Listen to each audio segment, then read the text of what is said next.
दोस्तों भारत में world cup चल रहा है और श्रीलंका के खिलाड़ी एंजेलो मैथ्यूज बिना एक भी बॉल खेले आउट हो गई। वर्ल्ड कप के इतिहास की ये पहली घटना है जिसमें एंजेलो मैथ्यूज पहले बैटर बन गए हैं जो कि इस तरीके से आउट हुए हैं कि वो एक भी बॉल नहीं खेल पाए। इंटरनेशनल क्रिकेट में और वर्ल्ड कप के इवेंट की ये पहली घटना है कि टाइम आउट के नियम का प्रयोग करके एक खिलाड़ी को आउट करार दे दिया गया है। हुआ यूं कि दिल्ली में श्रीलंका और बांग्लादेश के बीच मैच चल रहा था। सेमीफाइनल की रेस से दोनों ही टीमें बाहर हो चुकी हैं, लेकिन फिर भी खिलाड़ी दोनों टीमों के खिलाड़ी अपना 100% दे रहे हैं ताकि कॉन्फिडेंस टीम में बना रहे और आज नहीं तो कल कभी ना कभी तो वो सेमीफाइनल खेलेंगे जब उनकी बैटिंग और बॉलिंग इंप्रूव हो जाएगी। श्रीलंका और बांग्लादेश के बीच दिल्ली में यह मैच चल रहा था। पोल्यूशन का हाल आपको पता ही है। दिल्ली में पोल्यूशन के चलते श्रीलंका की टीम ने कल अपना प्रैक्टिस सेशन भी कैंसिल कर दिया था। उसके बाद आज ये अरुण जेटली मैदान में मैच था और श्रीलंका के 4 विकेट गिर चुके थे। उसके बाद बैटिंग करने आते हैं श्रीलंका के बैट्समैन एंजेलो मैथ्यूज, लेकिन बिना एक भी बॉल खेले अंपायर ने उन्हें वापस भेज दिया और आउट करार दे दिया।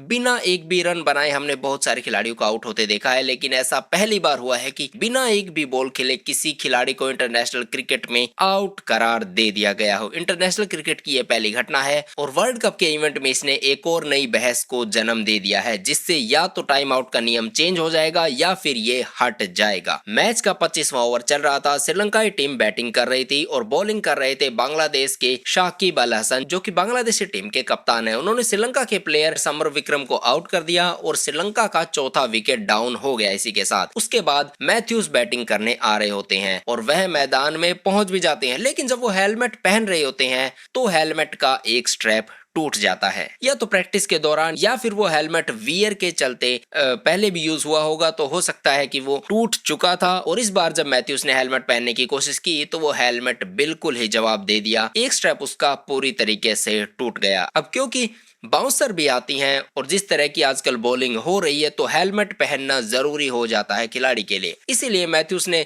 दूसरे हेलमेट के लिए अपने साथी टीममेट्स को पुकार लगाई और उनके साथी नया हेलमेट लेकर मैदान में पहुंच भी गए, लेकिन अंपायर ने उन्हें आउट करार दे दिया। चौथे विकेट के डाउन होने के बाद और मैथ्यूज के पिच पर पहुंचने के बीच 2 मिनट से ज्यादा का समय हो गया था और ये सब हुआ था हेलमेट टूटने की वजह से। इसी देरी का बांग्लादेशी कप्तान शाकिब अल हसन ने फायदा उठाया और अंपायर से खिलाड़ी को डिसमिस करने की डिमांड दी। अंपायर ने नियम को ध्यान में रखकर उनकी डिमांड के अनुसार मैथ्यूज को आउट करार दे दिया। डिसमिसल का नियम यानी कि टाइम आउट का नियम, जिसका बांग्लादेशी खिलाड़ियों ने फायदा उठाया, इसका इंटरनेशनल क्रिकेट में कभी भी प्रयोग नहीं हुआ है। यह टाइम आउट का नियम है और इस नियम के अनुसार अगर एक खिलाड़ी के आउट होने के बाद दूसरा खिलाड़ी 3 मिनट के अंदर अंदर नहीं आ जाता है, पिच के ऊपर बैटिंग करने के लिए रेडी नहीं हो जाता है, तो फिर उसे डिसमिस किया जा सकता है। लेकिन ओडीआई वर्ल्ड कप में ये 3 मिनट की जगह 2 मिनट का नियम है, यानी कि 2 मिनट में खिलाड़ी को पिच पर रेडी होना है। और यही मैथ्यूज ने गलती कर दी थी। वो ग्राउंड पर तो आ गए थे लेकिन पिच पर बैटिंग करने के लिए रेडी नहीं हो पाए अपने हेलमेट में इशू की वजह से। जब उनको डिसमिस करने की डिमांड बांग्लादेशी खिलाड़ियों ने की तो मैथ्यूज ने अंपायर से भी बात की और उन्हें समझाने की कोशिश की कि आप देख सकते हैं मेरा हेलमेट टूट गया, आपके सामने ये पूरी घटना हुई है और इसमें मेरा कोई कसूर नहीं है, मैं 2 मिनट से पहले तो मैदान में आ ही गया था। लेकिन बांग्लादेशी खिलाड़ियों ने मैथ्यूज को आउट करने की डिमांड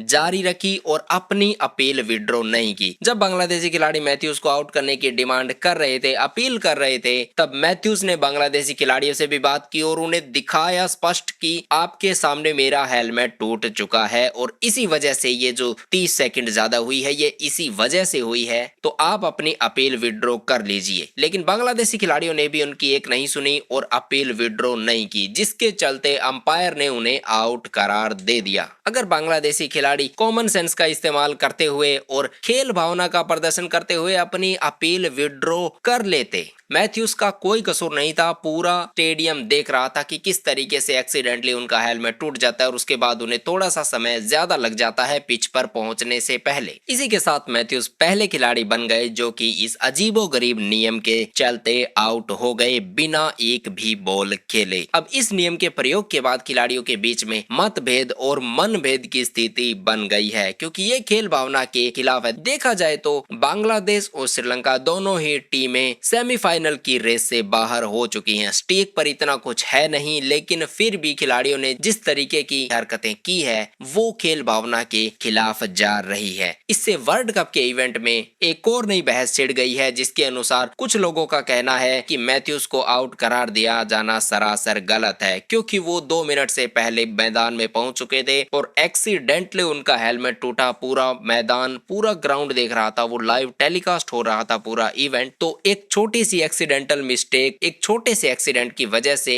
ऐसे किसी खिलाड़ी को बिना एक भी बॉल खेले आउट करार दिया जाना गलत है। इस नियम में बदलाव होना चाहिए और 2 मिनट का जो समय वर्ल्ड कप में है, पिच में पहुंचकर रेडी होने तक का, उसे पिच की बजाय मैदान कर देना चाहिए, क्योंकि मैथ्यूज 2 मिनट से पहले मैदान में तो पहुंच ही गए थे। वहीं दूसरी तरफ बांग्लादेशी यानी कि जो दूसरा धड़ा है, उनका कहना है कि नियम सबके लिए समान है और अगर नियम के अनुसार कोई खिलाड़ी आउट हुआ है तो वो आउट ही है। वर्ल्ड कप के इस इवेंट में मैथ्यूज के इस डिसमिसल ने एक और नियम को खतरे में डाल दिया और साथ में वो पहला शिकार बन गए हैं इस अजीबोगरीब नियम का। इस नियम पर और मैथ्यूज के आउट होने पर और बांग्लादेशी खिलाड़ियों की इस खेल भावना के प्रदर्शन पर आपकी क्या राय है, कमेंट सेक्शन में जरूर लिखिएगा। वीडियो पसंद आए तो वीडियो को लाइक कर दे, साथ में चैनल को सब्सक्राइब करके बेल के आइकन पे जरूर से क्लिक कर दे, ताकि आपको अगले वीडियो की नोटिफिकेशन सबसे पहले मिल जाए।